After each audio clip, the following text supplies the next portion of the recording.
తడా ఏంటో చట్టం కోసం పెళ్లి చేసుకునేవాడు టీవీ 9లో వేస్తుంటారండి. ఏంటది నేను అనకూడదులేండి. కొడుకులను అమ్ముకుంటారు ఏంటండి, కట్టాలేంటండి. దేవుడు జతపరిచిన వారితో ఆస్తులకు ముడిపెట్టొద్దండి, అందచందాలకు ముడిపెట్టొద్దు. ఈడు జోడు అంటారు. ఈడు జోడు ఏంటి? ఇద్దరు తెల్లగా ఉండాలనుకోండి, పుట్టినోళ్ళు బూడిద రంగులో పడతారు. ఏంటండి, ఇద్దరు సన్న ముఖాలు అనుకోండి, పుట్టినోడికి ఇంతే ముఖం ఉంటుంది. అందుకని ఒక ఎడల్పు ముఖం, ఒక సన్న ముఖం. నేను చాలామంది చూశాను భార్య భర్తల్లో. భర్త సన్న ముఖం అయితే, కోల ముఖం అయితే భార్య వెడల్పు ఉంటుంది. రివర్స్లో ఉంటాయి. నా భార్య ముఖం కోల ముఖం, నాదేమో వెడల్పు ముఖం. కాబట్టి మాకు పుట్టిన బిడ్డలు బ్యాలెన్స్గా ఉన్నారు, అటు ఇటు కాకుండా. చిలక గోరింకల్లాగా ఉన్నారు వీళ్ళు అంటారు. చిలకను చూసారా మీరు? ఎలాగుంటుంది? అందంగా ఉంటుందా, అసహ్యంగా ఉంటుందా? అందంగా పచ్చ కలర్లో ఎర్ర ముక్కేసుకొని కిచ్చి అంటుంటుంది. దానికి ఎవరితో పెళ్ళంట? గోరెంక ఎట్ట ఉంటుంది? బూడిద రంగులో ఉంటుంది. అది దానికి రూపం ఉండదు, పోడ ఉండదు. మరి భర్త అట్టుంటే భార్య ఎట్టుంటే అట్టగే జత. మనుషుల రూపాలు కాదు, మనసులు ముఖ్యం. పెళ్ళిళ్ళప్పుడు హృదయాలను జతపరుస్తాడు దేవుడు. అందం మోసకరం, సౌందర్యం వ్యర్థము. యెహోవా యందు భయభక్తులు కలిగిన స్త్రీ కొనియాడబడను. పెళ్ళిళ్ళు చేసుకునేటప్పుడు అమ్మాయి ఇంటికి వెళ్ళి పూర్వం డ్యాన్స్ వేయమనేవాళ్ళంట, పాట పాడేమనేవారంట. ఇప్పుడు ఏమంటల్లా. అమ్మాయి ఉద్యోగం ఏం చదువుకుంది? ఎంఏ చేసిందా, ఎంబీఏ చేసిందా, డాక్టర్ చదివిందా అంటారే కానీ అమ్మాయి బైబిల్ చదివిందా అని అడుగుతారా?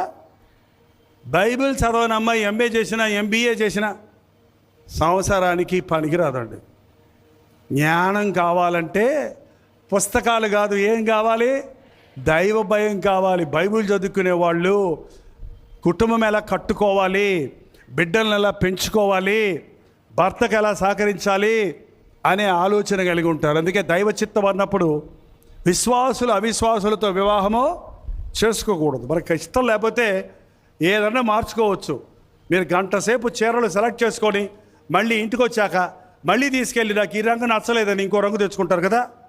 కానీ భార్యను భర్తను విడిచిపెట్టడానికి, మార్చుకోవడానికి మనసు మార్చుకోవాలే కానీ వివాహమైన తర్వాత మరణము వరకు ఒకరినొకరు ఎడబాయకూడదు.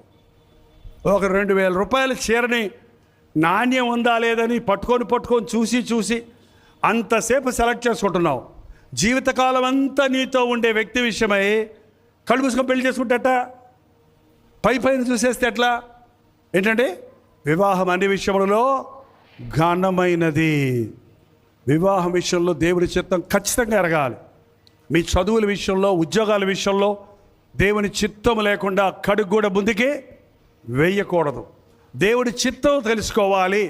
నా మనస్సు దేవుడు ఏం చెప్తే నేను చేస్తాను అని నీ మనసులో నీవు అనుకుంటే, ఆ బ్రదర్ అడిగాడు, దేవుడికి మన ఆలోచనలు తెలుసు కదా ప్రభా, నీ చిత్తమే చేస్తాను, కుదిరితే చేస్తానులే అను మనసులో అనుకుంటే దేవుడికి అది కూడా వినపడద్ది కదా. దేవునికి తెలుసు నీ మనసులో ఏమనుకుంటున్నావో. సాతానుకు కూడా ఎట తెలుస్తుంది? ఆడికి నీ పిల్లకి ఎప్పుడో ఇచ్చేసావు నువ్వు. దేవుడు తన చిత్తాన్ని వాక్యం ద్వారా తెలియజేస్తాడు. దైవజనులు వాక్యం చెప్తున్నప్పుడు ఆ వాక్యపు మాట ద్వారా తెలియజేస్తాడు. దేవుని చిత్తము కొందరికి కళల ద్వారా, దర్శనాల ద్వారా కూడా తెలియజేస్తాడు.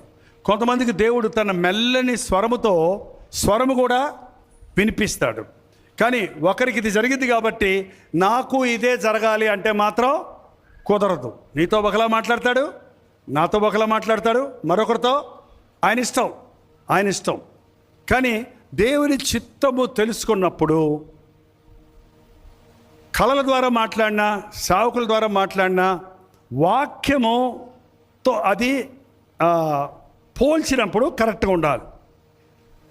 నాకు రాత్రి ఏసై కనపడ్డాడండి, తెల్ల అంగి వేసుకొని వచ్చాడండి. చాలా ఆనందం వేసిందండి, భయం వేసిందండి. కాళ్ళు వెనక్కి తిరిగి ఉన్నాయండి. ఏంటండి, వెలుగుదూత వేషంలో సైతాన్ని కూడా మనకి దేవుడు మాట్లాడినట్టే మాట్లాడతాడు.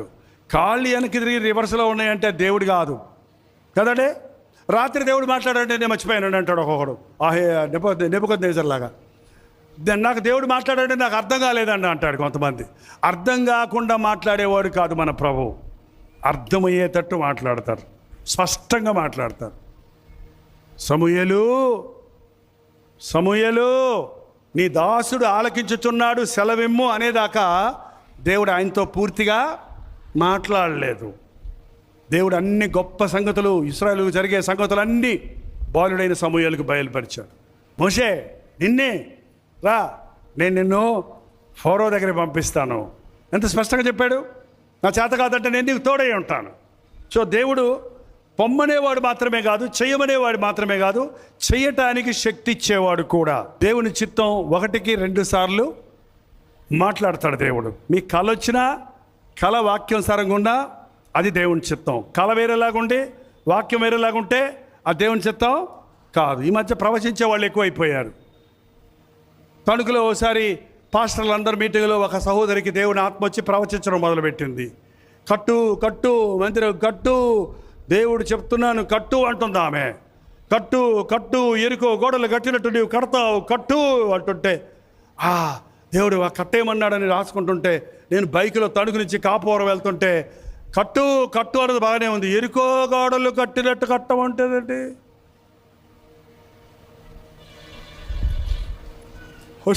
యెహోషువ గ్రంథం 6వ అధ్యాయం చూడండి ఒకసారి ఏముందో. 26వ వచనం అండి. ఆ కాలమున యెహోషువ జనుల చేత శబ్దము చేయించి వారికి ఇలాగ ఆజ్ఞాపించను, ఎవరు ఎరికో పట్టణమును కట్టించుటకు పూనుకొనునో నాకు వాడు యెహోవాకు దృష్టికి శాపగ్రస్తుడు. వాడు దాని పునాది వేయగా వాడి జ్యేష్ఠ కుమారుడు చచ్చును, దానికి తలుపులు నిలుపగా కనిష్ట కుమారుడు. ఇదేంది శాపగ్రస్తుడు అవటానికి కట్టేది? ఆమె ఎరికో గోడలు అనకూడదు, ఏమనాలి? యెరూషలేము గోడలు కట్టినట్టు అనాలి. నెహెమ్యా యెరూషలేము గోడలు కట్టాడు అంటే ఈమెకు బైబిల్ తెలీదు, లేదంటే ఈమె తాట ఎవరు మాట్లాడుతున్నారు? ఆ కట్టినోని చంపేయడానికి మాట్లాడుతున్నాడు సాతాను. ఏంటంటే చూసారా? అందుకనే మనకు వచ్చిన దర్శనము వాక్యం దిక్సూచి లాంటిదండి. దిక్సూచి ఎక్కడికి తీసుకెళ్ళినా ఏం చూపిస్తుంది? ఉత్తర దక్షిణాలు, తూర్పు పడమరలు చూపిస్తుంది. సముద్రంలో ఎటు పోతున్నామో తెలియనప్పుడు అది పెట్టుకుంటే ఎటు పోవాలని చూపిస్తుంది. అలాగే వాక్యం అనేది మనకి అయోమయ పరిస్థితుల్లో ఉన్నప్పుడు ఖచ్చితంగా దేవుడు తన వాగ్దానాల ద్వారా, వాక్యం ద్వారా మనకు చూపిస్తాడు. నా జీవితంలో దేవుని చిత్తము తెలుసుకోవడానికి చాలా ప్రాముఖ్యత.